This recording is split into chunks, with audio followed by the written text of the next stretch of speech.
لا get کے وہ تمام ینگر بردرز اینڈ سسٹرز جو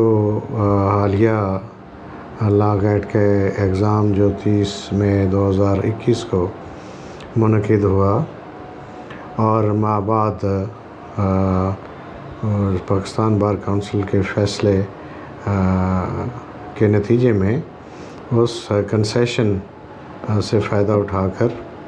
جو کامیاب ہوئے لا گیٹ کے وہ تمام کینڈیڈیٹس، میں ان کو دل کی اتھاہ گہرائیوں سے مبارکباد پیش کرتا ہوں، اور ان کو بھی لا گیٹ کے ایگزام سے کامیاب ہونے والے جو ادروائز سکسیڈ جنہوں نے کیا، جو کامیاب ہوئے اس فیصلے کے علاوہ ان کو بھی مبارکباد پیش کرتا ہوں، اور شعبہ وکالت جو ایک پریسٹیجیس آنریبل پروفیشن ہے، اس کو جوائن کرنے پر میں ان کو ویلکم کرتا ہوں۔ اس کے ساتھ ساتھ میں پاکستان بار کونسل کو بھی خراج تحسین پیش کرتا ہوں، اور پنجاب بار کونسل کی ایجوکیشن کمیٹی، اس کے ممبران، اس کے چیئرمین کو بھی میں خراج تحسین اور خراج عقیدت پیش کرتا ہوں کہ انہوں نے ایک انتہائی احسن فیصلہ کیا، جس سے بہت سارے جو لا گریجویٹس تھے، جو LLB کر کے آ گئے تھے، مگر لا گیٹ کی وجہ سے ان کو لائسنس کے اصول میں دشواری تھی، تو یہ فیصلہ کر کے انہوں نے اس رکاوٹ کو دور کیا اور ان کی راہ ہموار کی کہ وہ لائسنس حاصل کر سکیں۔ تو میں اس لیے شکر گزار ہوں پاکستان بار کونسل کا بھی، پنجاب بار کونسل کا بھی، اور ان تمام اپنے آنریبل فاضل وکلاء صاحبان کا جنہوں نے آنے والے ان نیو انٹرنٹس جو لا گریجویٹ تھے، ان کو وکالت کے لائسنس کے اصول کے لیے جو انہوں نے آواز اٹھائی اور ان کو اسسٹنس پرووائڈ کی اور جذبہ خیر سگالی کا اظہار کیا، تو میں ان کا بھی شکر گزار ہوں۔ اور اس میں خاص طور پہ ایک جو پرومیننٹ وائس تھی فلک شربٹو، میں ان کو بھی خراج تحسین پیش کرتا ہوں اور ان کا شکریہ ادا کرتا ہوں، انہوں نے نئے آنے والے ینگسٹرز، نیو انٹرنٹس، لا گریجویٹس کا ساتھ دیا اور انہوں نے سپورٹ کیا، اگرچہ اس میں there were several small voices اور جو دیگر وکلاء صاحبان کی طرف سے بھی تھیں، بٹ یہ ایک پرومیننٹ وائس تھی۔ ان اسمال وائسز میں اگرچہ ایک آواز میری بھی تھی، میں نے بھی اس کے اوپر ایک ریکارڈڈ پیغام بھیجا تھا، اور میرا موقف یہ تھا کہ یہ جو نمبر ہیں لا گیٹس کے، یہ 50 سے کم کر کے 40 کیے جائیں، چونکہ یہ جو 50 نمبر ہیں یہ کسی طور پر بھی مناسب نہیں ہے، چونکہ CSS میں بھی 40 نمبرز ہیں، 40% نمبرز ہیں، وہ those are considered as passing marks. تو یہ ایک پروفیشن ایسا ہے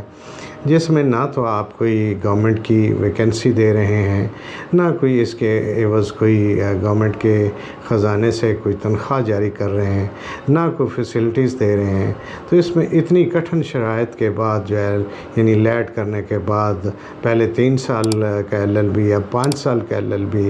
اور اس کے بعد لا گیٹ کرنے کے بعد پھر جو ہے مطلب اتنے زیادہ 50% کی جو شرط ہے یہ فیئر نہیں ہے، اس کو نیچے کرنا چاہیے، 40 پہ کرنا چاہیے۔ ابھی بھی چلو یہ ایک بار ون ٹائم کنسیشن 40 کی دے کے، تو میں سمجھتا ہوں بڑا اچھا اقدام ہے کہ وہ یہ زیادتی ہوتی کہ اگر وہ LLB کرنے کے بعد بھی ایلیجیبل نہ ہوتے کینڈیڈیٹس لائسنس کے اصول کے لیے، تو یہ ناانصافی اور زیادتی کے مترادف ہوتا۔ تو اور دوسرا یہ ہے کہ انٹرویو میں بھی میرا یہ استدعا میری ہوگی کہ جو ایجوکیشن کمیٹی ہے ہمارے، تو اس میں جو انٹرویو ہے، دیکھیں ایک نیا جو LLB کر کے آنے والا جو ایک ہمارا فیلو ہے جو آیا ہے، تو وہ اس کو سیکھنے کے لیے کچھ وقت چاہیے. آتے ہی ہم اس کو انٹرویو کی سخت چکی میں پیس کر اس سے توقع رکھیں کہ جی وہ جو کمپیٹنٹ وکیل کی طرح آپ کو رسپونڈ کر سکے، یا اس کی گریپ ہو قانون کے جو شعبے ہیں، جو اس کی ٹیکنیکلٹیز ہیں، جو کورٹس کی ریکوائرمنٹس ہیں. تو یہ وقت آتے ٹائم لگتا ہے. یہ 6 منتھ کی اگر وہ ریگولر جو ہے بلا ناغہ بھی ٹریننگ اور انٹرنشپ کرتا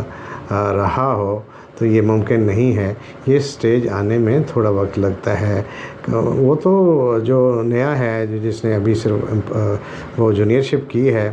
جو 6 منتھ کی، اس میں کچھ اس نے چھٹیاں بھی کی ہیں، کبھی وہ آیا ہے کبھی نہیں آیا. اور وہ لسٹ جو مینڈیٹری ریکوائرمنٹ ہے وہ مقدمات کی جو سینئر نے پرووائڈ کی ہے، اس میں اس نے جتنی بھی اسسٹنس پرووائڈ کی ہے، جو اس نے سیکھا ہے، لیکن پھر بھی وہ اس معیار کو جو ایک منجا ہوا وکیل جو کئی سال کی عرق ریزی کے بعد، محنت کے بعد، مشقت کے بعد، وہ کتنی جدوجہد جو سینئر کے ساتھ لگاتا ہے، تو سینئر کو آرام سے تھوڑا ان کو مطلب وہ ساری چیزیں پرووائڈ کر دیتے ہیں. مجھے پتہ ہے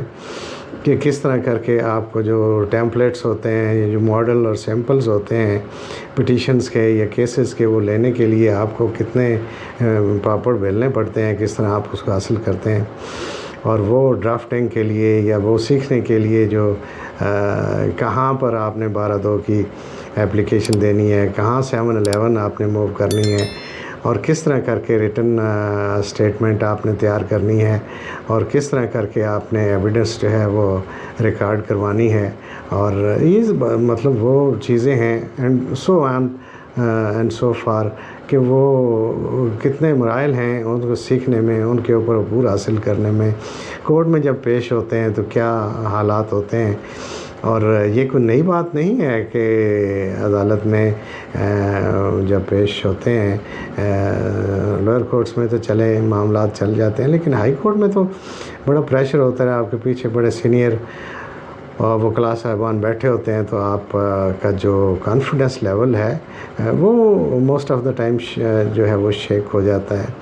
تو آپ توقع کریں ایک نئے جو ینگ لائر ہے بیچارہ، جو ابھی وہ ڈگری لے کے آیا ہے، آپ کا تو ویسے ہی اس کے اوپر اتنا رعب ہوتا ہے کہ وہ اس کو سوال کا جواب آتا بھی ہوگا تو وہ پتہ نہیں اس کو صحیح طریقے سے بتا پاتا ہے کہ نہیں پاتا. تو اس لیے میری یہ استدعا ہوگی کہ ذرا لینیٹ ویو انٹرویو میں بھی لیا جائے. اور لا گیٹ کے اگرچہ مہربانی کی ہے پاکستان بار کونسل نے، اور اس میں پنجاب بار کونسل کی ایگزیکٹو کمیٹی جو ایجوکیشن کی ہے، اس کے چیئرمین صاحب اور ممبران نے بھی اس میں اپنا رول پلے کیا ہے، اس کو 45 کر دیا ہے. تو میری ابھی بھی یہ درخواست ہے کہ اس کو 40 کریں. 45 بھی زیادہ ہیں. 45 کیوں ہیں؟ 40 کریں، تاکہ لوگ جو ہے جو لا کر کے آ گئے ہیں، جو LLB کر کے آ گئے ہیں، وہ ایٹ لیسٹ لائسنس حاصل کر کے تو وہ اس آپ کی ٹیم کا حصہ بنیں، آپ سے وہ سیکھ کے آپ کا کام ہے کہ آپ ان کو کامپٹنس دیں، ان کو لائق جس طرح آپ لائق ہیں اس طرح جو ہے وہ بھی لائق وکیل بن کر اس شعبے میں اپنی خدمات سر انجام دیں، اپنا رول پلے کریں، اور لوگوں کی جو حق تلفیاں ہوتی ہیں ان کو انصاف دلانے میں آپ کے ممید و معاون ثابت ہوں، آپ کو اسسٹ کر سکیں. آپ جو ہے جو بڑے وکلاء ہیں اور ماشاءاللہ جو ویل آف فیملی سے جن کا تعلق ہے، تو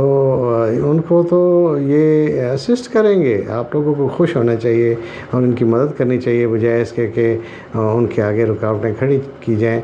ہاں، آپ نے کرائٹیریا سخت کر دیا ہے، اس سے آگے اور پھر کیا ہو سکتا ہے. یہ 5 سال جو LLB کا مطلب جو ہے وہ پریکٹیکلی جو ڈگری لے گا وہ کو 7 سال لگ جائیں گے اس کے. کبھی اس کا امتحان ڈیلے ہوگا، کبھی اس کے رزلٹ ڈیلے ہوں گے. تو پریکٹیکلی جب یہ 5 سال ایگزیکیوٹ ہوں گے، یہ کچھ 7 سال کے بعد LLB کرے گا. اس کے بعد جو ہے لا گیٹ کے اس مرحلے سے گزرے گا، پھر آپ کے انٹرویو کی جو چھاننی ہے اس سے چھن کر آئے گا. تو ظاہر ہے پھر وہ اس کو ٹائم لگ جائے گا. پھر بھی آپ سمجھتے ہیں کہ اس کو روکنا ہے تو یہ اٹس ناٹ فیئر. یہ آپ کے شایان شان نہیں ہے جو ہمارے لیڈر بیٹھے ہوئے ہیں ہمارے جو ریگولیٹری باڈیز ہیں وہاں پر، یا ہماری جو بار ایسوسیشنز ہیں وہاں پر. یہ ہمارے جو نمائندے ہیں، یہ ہماری نمائندگی جس طرح کر کے کرنے کا حق ہے، میں توقع رکھتا ہوں کہ یہ اس حق کو ادا کریں گے اور اپنا یہ جو ٹرم ہے اس دوران میں کمیونٹی کی خدمت کریں گے. ان کو ٹرین کرنا یا ہمیں ٹرین کرنا، جو میں بھی اپنے آپ کو طفل مکتب سمجھتا ہوں اور مجھے سیکھنے کی ضرورت ہے، لیکن جب بھی میں یہ تمنا لے کے تو کوشش کرتا ہوں اور اپروچ کرتا ہوں ٹو دی سینئرز ایک سوال لے کے، تو مجھے پتہ ہے کہ اس کا جواب لینے میں جتنی تگ و دو کی ضرورت ہوتی ہے اور جتنی مشکلات سامنے آتی ہیں وہ اس کا اندازہ کیا جا سکتا ہے. اور آپ جو سینئر صاحبان ہیں ان کو پتہ ہے کہ بڑا مشکل ہوتا ہے. ہمارے ایک وکیل صاحب نے شیئر کیا ایک واقعہ کہ انہوں نے اپنا رجسٹر جو ہے وہ بنانے کی کوشش کی، جو ان کے سینئر تھے ان کی کتابوں سے استفادہ کر کے. تو جب سینئر کو پتہ چلا اگلے دن انہوں نے تالا لگا دیا. تو سینئرز جو ہیں وہ بڑی مہربانی کرتے ہیں، لیکن اس کے باوجود وہ اپنا نالج شیئر کرنے میں احتیاط بھی برتتے ہیں. تو ایک تو یہ ستم ظریفی یہ ہو گئی ہے کہ یہ ہمارا جو ادارہ جس کی جو فاؤنڈیشن تھی وہ سینئرز تھے اور وہ ایک انسٹیٹیوشن اور ادارے کا رول پلے کرتے تھے، اس کو تقریباً ختم کر دیا ہے. اور اب جو ہے فردر یہ ہے کہ یہ بڑے سخت مرحلے ہیں وکالت کا امتحان پاس کرنے سے پہلے، وکالت کا امتحان پاس کرنے کے بشمول اور اس کے بعد. تو اس کو تھوڑا سیل کرنا چاہیے، ریشنلائز کرنا چاہیے. آپ سب کا بہت شکریہ.